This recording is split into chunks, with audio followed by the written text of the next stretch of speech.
코로나19 신규 확진자 수가 1,896명을 기록하며 최다 기록을 또 경신했습니다. 방역당국은 확산세가 꺾이지 않으면 4단계보다 더 강한 방역 조치가 필요할지 검토하겠다고 밝혔습니다. 최재형 전 감사원장이 윤석열 전 검찰총장에게 공개 회동을 제안했습니다. 윤 전 총장 측은 때가 되면 만날 것이라며 사실상 제안을 거부했습니다. 반려견이 수술을 받다 죽었다는 이유로 수의사에게 흉기를 휘두른 견주가 체포됐습니다. 고무대야에 발을 담그고 물을 손질하는 영상이 논란이 되자 식약처가 해당 음식점을 찾아내고 직접 수사하기로 했습니다. 서울 방배동에 있는 족발집으로 확인됐습니다. 네, 코로나19 신규 확진자 수가 1,896명, 또다시 역대 최다수를 경신했습니다. 델타 변이의 빠른 전파력이 강력한 거리두기 4단계 조치마저 뚫는 것이 아니냐는 우려가 나옵니다. 정부는 더 강한 방역 조치를 검토하고 있습니다. 황수연 기자입니다. 코로나19 감염 경로를 조사하는 역학조사관들은 델타 변이 바이러스 전파 속도에 놀랍니다. 비변이 바이러스의 잠복기는 통상 5일에서 7일인데 델타 변이는 빠르면 이틀 만에 2차 전파까지 발생한다는 겁니다. 현장에서는 이런 잠복기가 짧은 부분이 더 체감이 되는 게 바로 다음날 추가 확진자가 발생을 해서 저희가 또 추가로 접촉자 분류를 하는 경우도 있었습니다. 역학조사가 델타 변이 확산세를 따라가지 못한다고도 말합니다. 전파력 강한 델타 변이의 영향으로 국내 발생 수도권 일일 확진자 수는 또다시 1,000명을 넘었습니다. 비수도권 확진자 수도 600명을 넘기며 지난해 2월 이후 역대 최다를 기록했습니다. 저녁 모임을 2인까지만 허용하는 수도권 거리두기 4단계가 3주째 시행 중이지만 효과가 미미한 것 아니냐는 지적이 나옵니다. 우리가 새로운 거리두기 지침을 만들었을 때는 델타 변이 바이러스를 반영한 지침이 아니거든요. 거리두기 단계로는 억제가 안 되는 거일 가능성도 있어요. 하지만 정부는 델타 변이라고 해서 별다른 대응법은 없다며 더 강력한 통제를 시사했습니다. 좀 더 강한 방역 조치들이 필요할지 부분도 함께 검토돼야 될 것이라고 보고 있는 중입니다. 추가 조치로는 다중 이용시설 영업시간 추가 단축, 야간 통행 금지 등이 거론됩니다. 채널A 뉴스 황수연입니다. 이번 주에 못 들어온 모더나 백신이 다음 주부터 다시 공급되는 것으로 알려졌는데 더불어민주당 송영길 대표가 이 사실을 먼저 알려 논란입니다. 정부는 그동안 백신 공급 일정에 대한 비밀 유지 협약이 있다고 말해왔죠. 서상희 기자입니다. 정부가 이달 차질을 빚은 모더나 백신의 공급을 다음 주부터 재개한다고 밝혔습니다. 구체적인 도입 물량과 일정은 비밀 유지 협약을 근거로 공개하지 않았습니다. 모더나 측과 고위급 영상회의를 개최하였습니다. 논의 결과 모더나 측은 다소 차질이 있었던 백신 공급을 다음 주부터 재개하기로 했습니다. 모더나 백신의 다음 주 공급 물량이 공개된 건 여당 대표의 인터뷰에서였습니다. 일단 130만에서 140만 분 정도를 다음 주에 제공받는 것으로 이해가 됐어요. 8월 달에 850만 도스는 예정대로 들어온다고 합니다. 구체적인 공급 일정은 제약사와 협의된 범위에서 공개 가능한데 여당 대표가 이를 어겼다는 지적이 나옵니다. 비밀 유지 협약을 어기면 백신 공급 일정이 재조정될 수 있고 공급이 중단돼도 백신 대금은 그대로 내야 합니다. 방역당국은 정확하게 정해지지 않은 부분이 다른 경로로 공개돼 유감이라면서 비밀 유지 협약 대상인지 모더나와 함께 논의 중이라고 설명했습니다. 여당과 방역당국의 엇박자 가운데 모더나는 외신을 통해 최근 해외 생산협력사 실험실 시험 작업에서 문제가 발생했다며 향후 2에서 4주간 미국의 백신 배송에서 단기적 조정이 불가피하다는 입장을 밝혔습니다. 모더나사의 말대로라면 당장 다음 주 들어올 백신 물량도 지연될 가능성이 있는 건데 정부는 모더나사 부회장과 다음 주 즉시 제공을 합의했다고 재차 강조했습니다. 채널A 뉴스 서상입니다. 대선 소식으로 이어갑니다. 여야 모두 경선의 벽을 먼저 넘어야 하죠. 지금 어떤 상황일까요? 민주당의 지지층만 놓고 보면 이재명, 이낙연, 양강 구도가 뚜렷합니다. 야권은요, 국민의힘 지지층만 떼보면 윤석열 전 총장의 강세가 확실하지만 최재형 전 감사원장이 2위로 급부상했습니다. 자, 양강구도로 점점 치열해지고 있는 민주당 소식부터 전해드릴 텐데요. 오늘 본경선 첫 번째 TV 토론회가 열렸는데 두 양강 후보 신경전은 여전했습니다. 최수영 기자가 보도합니다. 지난 11일 더불어민주당 예비경선을 통과한 6명의 주자들이 17일 만에 다시 TV 토론회에서 맞붙었습니다. 그 사이 연일 난타전을 벌이던 이재명 지사와 이낙연 전 대표의 신경전은 토론회에서도 계속됐습니다. 재난지원금에 관해서 이재명 후보께서는 날치기 하라는 말씀을 하셨어요. 그것이 온당한 주문이신가 싶고요. 상황에 따라 태도를 바꾸는 게 진짜 문제다. 예를 들면 전에 참여정부 때는 대통령이 사면권을 제한하자 이렇게 주장하시다가 그 후에는 또 전직 대통령도 사면하자 그러셨다가 실력이 없거나 아니면 국민과 약속을 어기는 문제, 이 문제하고 품격 문제하고 어떤 게 더 중요하다고 생각하십니까? 저의 친인척에 어떤 문제가 있는지 모르겠습니다. 모든 것 다 공개할 용의가 있습니다. 백제가 주체가 되어 한반도를 통합한 적 없다는 이 지사의 백제 발언을 놓고도 다시 충돌했습니다. 저를 만나셨을 때 백제 발언은 없었다는 말씀도 드립니다. 어떻거든 좋습니다. 좋은데 지역은 우리 사회의 상처입니다. 지역주의의 망령을 끌어낸 것에 대해서는 책임을 지실 필요가 있다고 생각합니다. 다른 주자들의 공격이 이 지사와 이 전 대표에게 집중되기도 했습니다. 탄핵안에 반대했다 이렇게 명시적으로 말씀을 하셨어요. 그런데 국민들께서는 그 말씀을 믿어야 될까? 그 8만 원 20년 모으면 8천만 원이라 목돈이다 이렇게 얘기하셨는데 이게 소멸성 지역화폐잖아요. 아직도 우왕좌왕하시는 거 아니냐라고 하는. 윤석열 전 총장이 야권의 유력 대선 주자로 부상한 것에 대한 책임 공방도 이어졌습니다.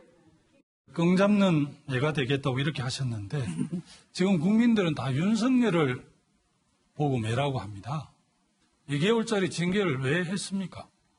뱅뱅 돌다가 결국은 손짓을 했던 국민의힘당에 아마 입당을 할 겁니다. 낱낱이 해부하지 않았다면 이 지금처럼 장모 구속도 있을 수가 없었고요.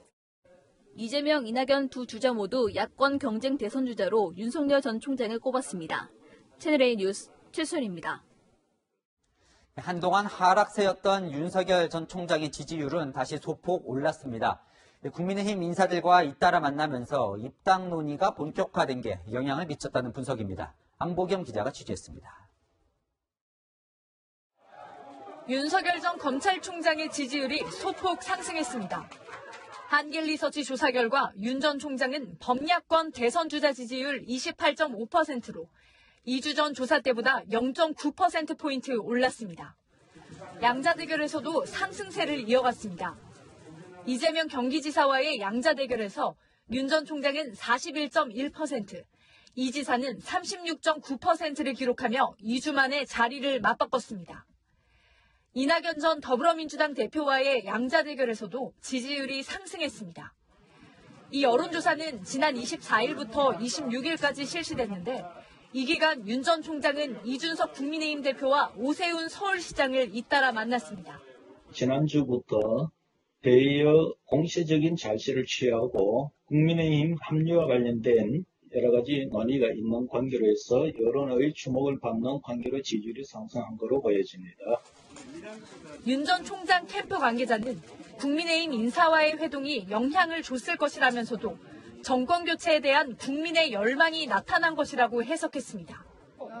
이준석 국민의힘 대표는 일요일 회동이 오늘부터 여론조사 결과로 반영될 텐데 의미를 잘 해석할지 모르겠다고 했습니다. 자신과의 일요일 회동이 지지율 반등에 영향을 줬다고 강조하며 빠른 입당을 재차 압박한 걸로 풀이됩니다. 윤 전 총장은 아내의 동거서를 보도한 언론사 기자를 명예훼손 혐의로 고발하며 네거티브에 대한 강경 대응 기조도 이어갔습니다. 채널A 뉴스 안보겸입니다. 지지율 탄력을 받고 있는 최재형 전 감사원장은 본격적인 주도권 싸움을 시작했습니다. 윤석열 전 총장에게 허심탄회하게 얘기해보자며 먼저 만남을 제안했는데요. 윤 전 총장 측 때가 되면 만날 거라면서도 떨떠름해하는 분위기입니다. 정한희 기자입니다. 최재형 전 감사원장이 윤석열 전 검찰총장에게 공개 회동을 제안했습니다. 윤 전 총장의 국민의힘 입당이 가시화되면서 당내 친윤계 의원들이 입당 촉구 성명을 내는 등 새 결집 움직임을 보이자 견제에 나선 겁니다. 최 전 원장은 개파 정치는 정권 교체를 위해 바람직하지 않다고 강조했습니다. 물밑 정치나 이런 것이 아니라 공개적으로 힘을 합쳐서 같은 동지로서 정권 교체라는 목표를 이뤄내기 위해서 방안을 모색해보자는 뜻으로. 아직 답을 듣지 못했다며 답변을 기다리겠다고 했습니다. 윤 후보님 측에서 정확하게 입장을 정리해 주시면 거기에 따라서 저도 다시 한번 제 입장을 정리해서 말씀드리겠습니다. 윤 전 총장 측은 때가 되면 만날 것이라며 사실상 거부했습니다.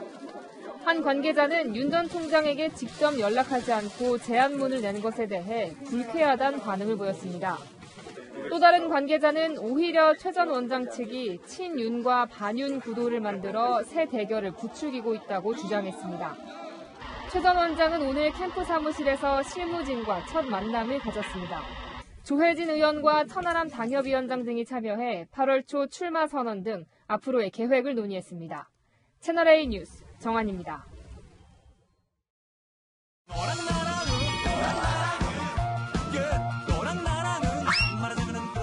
여랑야랑 정치부 김민지 기자와 함께합니다. 첫 번째 주제 보여주시죠.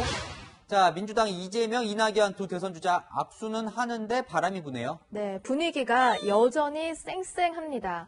오늘 오전에 후보들 사이좋게 좀 지내라고 당 지도부가 모아놓고 원팀 협약식을 열었는데도 말이죠. 날선 언어로 상처를 남긴 일만큼은 다시는 없어야 할. 솔직히 좀 아슬아슬하기까지도 좀 합니다.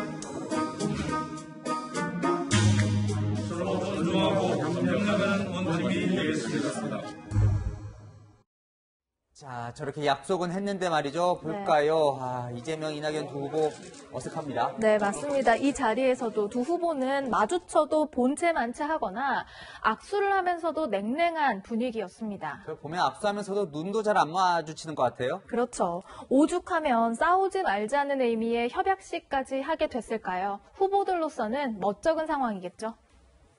협약을 한 이상은 지켜야 최고로 잘 이행하겠습니다. 나차름을 내지 않기 위해서 최대한 완곡하게 표현하려고 노력했는데 원팀 정신을 지키기 위해서 힘 빠진 사이다 소리까지 들었는데 허위 사실을 방치할 수는 없을 테고 최소한의 방어 정도로 정말 들에도 뼈가 있는 것 같은데요. 네. 앞서 리포트에서도 보셨지만 저 원팀 협약식 이후에 TV 토론을 했는데 거기서도 티격태격 하던데요. 네, 오늘 토론회에서도 인상 깊은 장면들이 있었습니다. 나를 서운하게 한 후보가 있다. 굳이 집어서 말씀드릴 필요는 없을 것 같습니다. 말 안 할래요. 나중에 더 야단 맞을 것 같으니까. 네, 짐작하는 대로입니까? 두 사람의 신경전 당분간 계속될 것 같죠? 네, 다음 주제 보겠습니다. 자, 모두의 과제. 홍남기 경제부총리가 이 부동산 관련해서 대국민 담화를 냈어요. 네, 홍 부총리 장관들을 대동하고 대국민 담화를 한다고 해서 새로운 부동산 대책이 나올지 관심이 컸는데요. 결과적으로 사과와 읍소만 했습니다. 전세 가격이 4월 이후에 수도권을 중심으로 다시 불안한 모습을 보이는 데 흉노스럽게 생각합니다. 정부 노력뿐만 아니라 시장 참여자 등 국민 모두가 하나가 되어 해결해야 할 과제입니다. 저도 저 담아 봤는데요. 집값 상승을 기대하는 그 심리가 문제라면서 이제 국민이 함께 협력해달라 이렇게 얘기를 하더라고요. 네, 여론은 싸늘한 것 같습니다. 온라인에는요, 대국민 담화가 아니라 지금 보시는 것처럼 대국민 담화라는 이미지가 올라왔고요. 대국민 담화 발표 전에는 부동산 커뮤니티 등이 이제 곧 강력한 규제가 나오는 것 아니냐 이런 얘기로 들썩였습니다. 한 채 더 사라는 신호 아니냐, 또 하반기에는 또 얼마나 오를지 설렌다 같은 조롱 섞인 반응도 나왔습니다. 오늘도 홍 부총리는 집값이 곧 떨어질 수 있다 이런 경고를 하긴 했지만 이 부동산 분야만큼은 이 예측도 정책도 정부가 신뢰를 많이 잃었어요. 네, 때로는 낙관적이었고 또 때로는 혼란스러웠으니까요. 제도가 정착될 경우 기존 임차인들의 주거 안정 요건화 더 확대될 것으로 기대가 됩니다. 확실한 대책이 있으면 벌써 정부가 다 했겠죠. 결과적으로 집값은 계속 올랐고 네. 정부 믿고 집 안 산 서민들은 이 벼락거지가 됐어요. 네, 지난 4년을 돌이켜보면 정부가 할 말이 없을 것 같은데요. 모두의 과제다라고 호소하기 전에 대책 마련과 또 가시적인 성과를 보여주는 게 먼저 아닐까요? 이 집이 전 재산인 국민들도 많은데요. 이 부동산 문제가 이 도와달라는 호소로 해결이 될까요? 야랑야랑이었습니다. 다음 소식입니다. 이명박, 박근혜 두 전직 대통령에 대한 사면론이 계속 나왔었죠.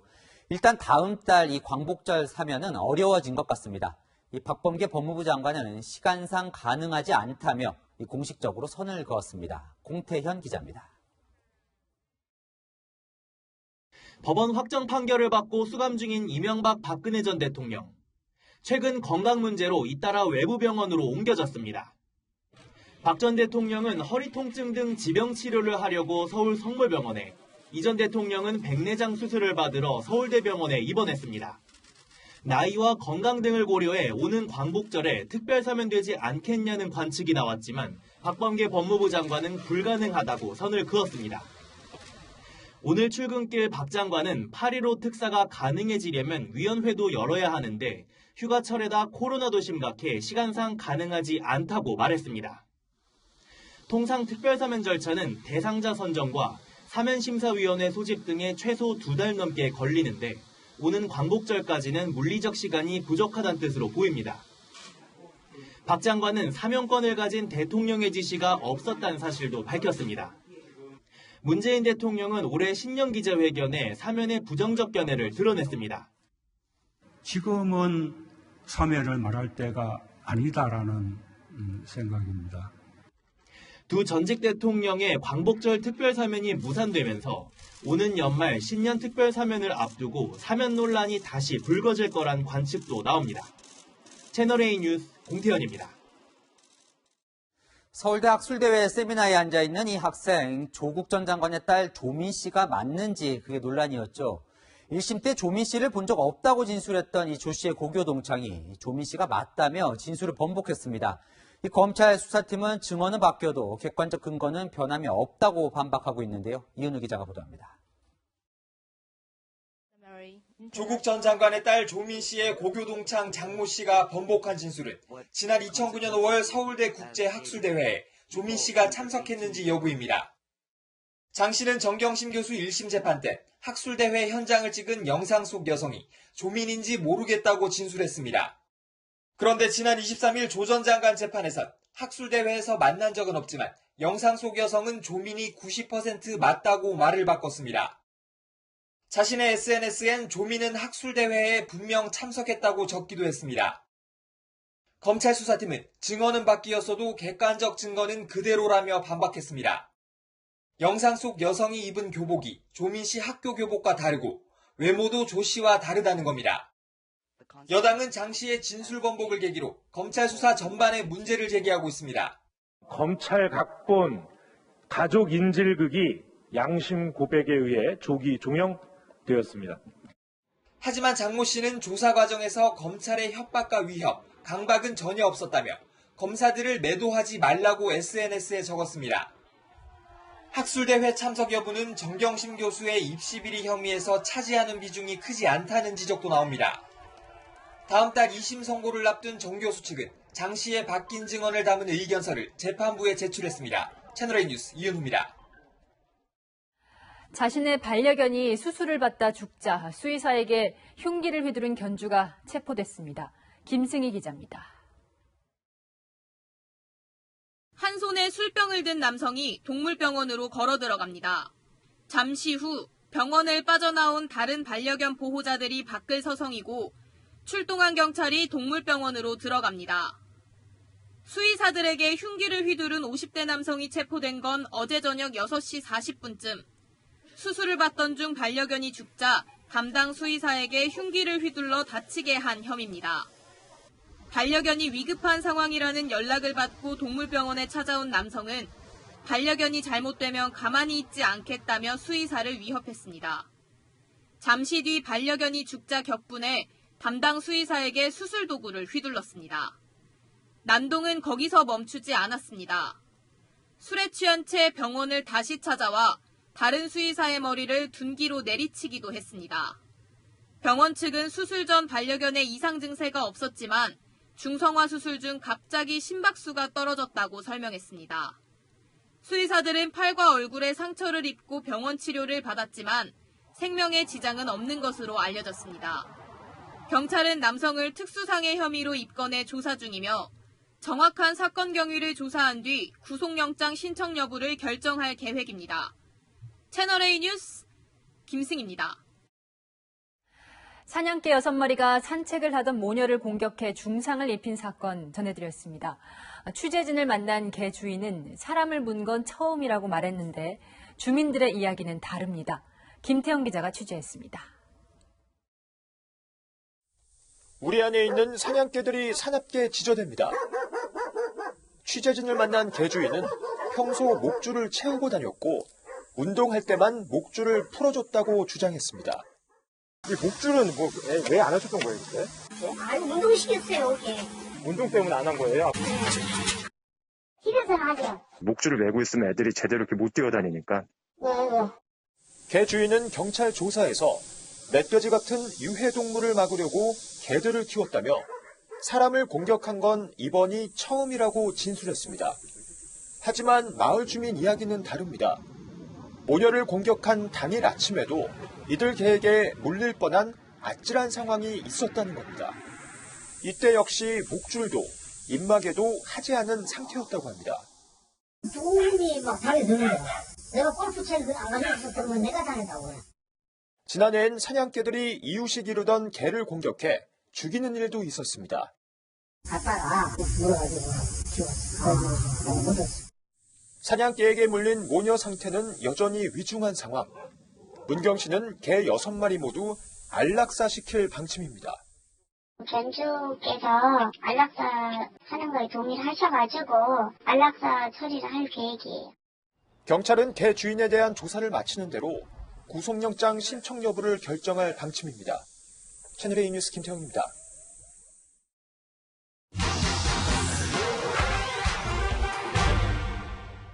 우리나라에서 일어난 개물림 사고 최근 3년간 해마다 평균 2,000건이 넘습니다.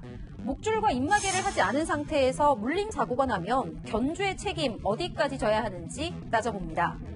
입마개와 목줄을 반드시 채워야 하는 맹견, 현재는 이렇게 5종류입니다. 목줄과 입마개 없이 외출했다가 사람을 다치거나 죽게 하면 주인은 최고 3년 이하 징역이나 3천만 원 이하의 벌금형을 받을 수 있습니다. 이들 5품종이 아니면 입마개 착용 의무 없는데요. 개물림 사고가 반복되자 지난 2018년 정부가 대책을 내놓긴 했습니다. 맹견에 속하는 개를 8종류로 늘리고 발바닥에서 어깨까지의 높이, 그러니까 최고가 40cm를 넘으면 맹견이든 아니든 의무적으로 입마개 씌우게 하겠다는 내용이었는데요. 이 가운데 지금 시행 중인 건 하나도 없습니다. 동물보호단체 등이 품종만으로 공격성을 따질 수 없다고 반발하면서 관련 법 개정이 유야무야 된 겁니다. 과학적인 근거가 없다는 의견이 대다수였기 때문에 저희가 그런 견종이나 최고를 기준으로 하기보다는 개체별로 관리를 하는 방향으로 접근하게 되었습니다. 바뀐 게 없는 동안 개물림 사고는 반복됐습니다.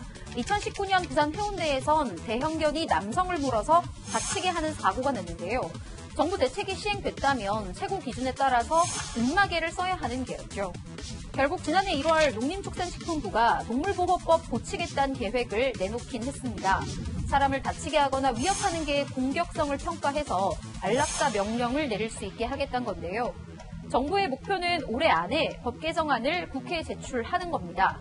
제도를 바꾸는 것도 중요하지만 우리 개는 안 물어요라는 견주의 생각부터 바뀌어야 되지 않을까요? 더 궁금한 점은 팩트맨 제보 부탁합니다. 지난달 17명의 사상자를 낸 광주 건물 붕괴 참사의 수사 결과가 나왔습니다. 지분 따먹기와 공사단가 후려치기, 멋대로 시공 등 총체적 부실이 적나라하게 드러났습니다. 공국진 기자입니다. 철거공사는 처음부터 해체 계획서를 무시하고 이뤄졌습니다. 고층부터 차례로 한 층씩 부수지 않았고 강도가 가장 약한 좌측 벽부터 부숴야 한다는 작업 순서도 어겼습니다. 철거업체는 하층부를 먼저 철거한 뒤 건물 내부를 흙과 폐기물 등으로 채웠습니다.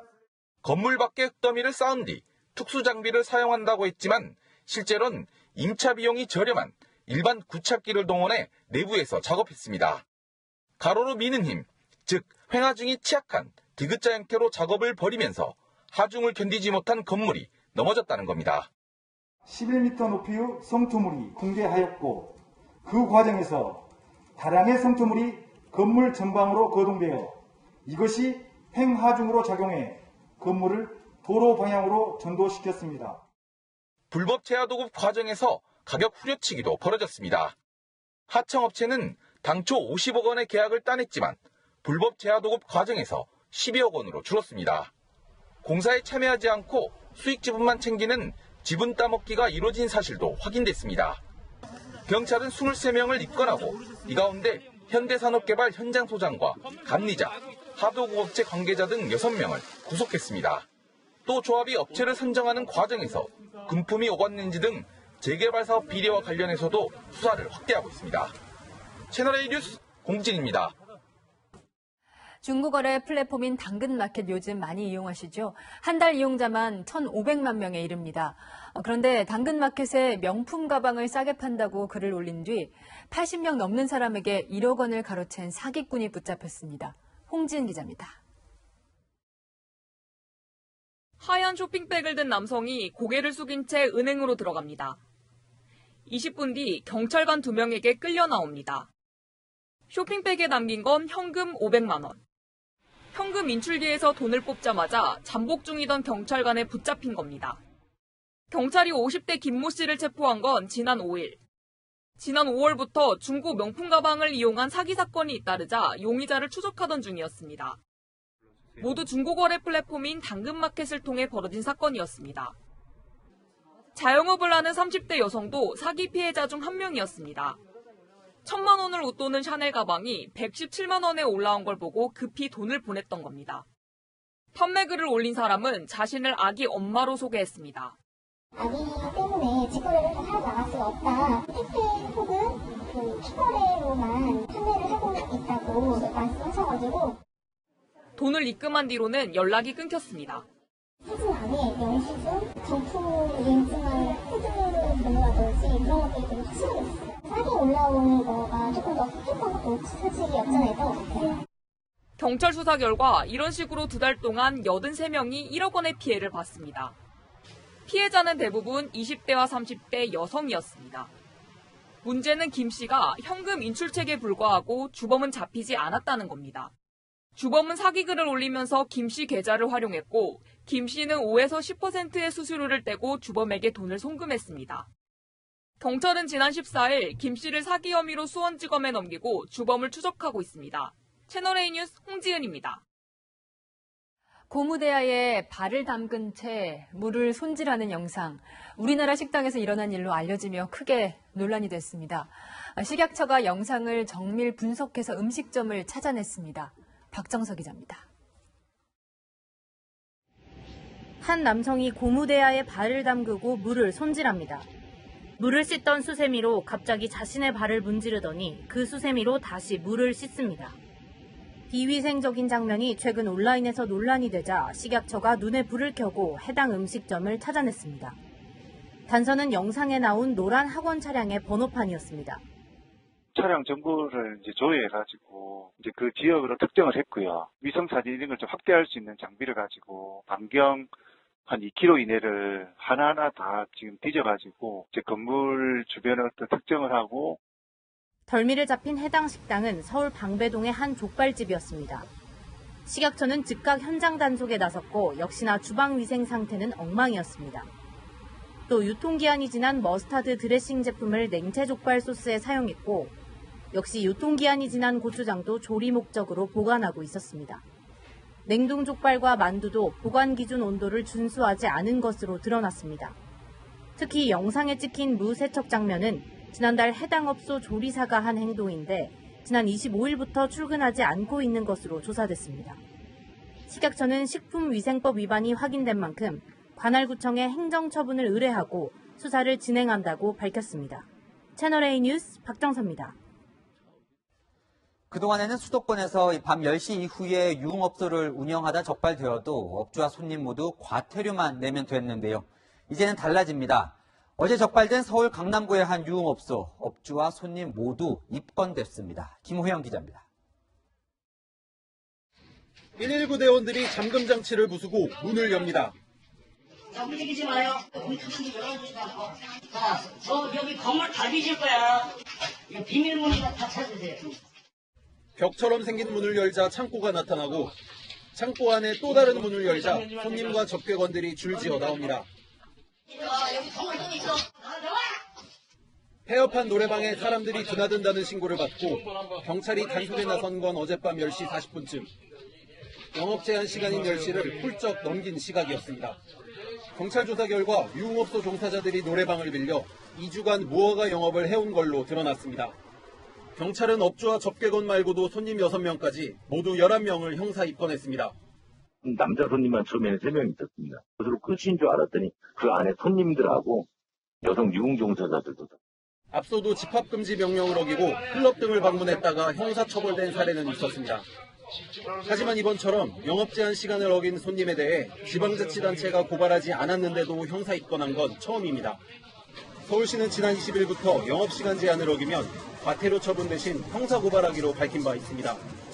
이들에게는 최대 300만 원의 벌금이 부과되고 전과 기록으로도 남습니다. 채널A 뉴스 김호영입니다.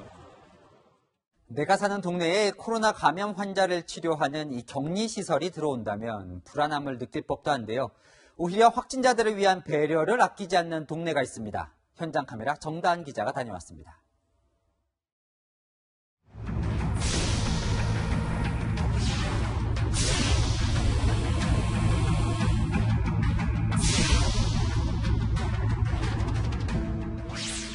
제 뒤로 보이는 곳이 코로나19에 감염된 청해부대원 200명이 입소한 충북의 코로나19 생활치료센터입니다. 이곳 인근 주민들은 어떤 반응일지 현장으로 갑니다.